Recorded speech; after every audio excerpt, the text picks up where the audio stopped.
పండించుటకై ఋతము వైపు కదిలిన ఋషివో, విజ్ఞాన పంటను పండించుటకై కరిగిన కృషివో, భవితను లిఖించు కలము పట్టిన మహర్షివో, ఆ దేవుని రూపము మార్చుకొని ఇలా పుట్టిన మనిషివో.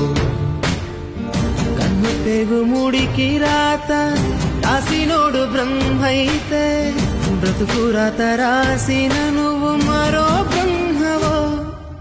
గురు బ్రహ్మ గురు విష్ణు గురుదేవో మహేశ్వర, గురు సాక్షాత్ పరబ్రహ్మ తస్మై శ్రీ గురవే నమః.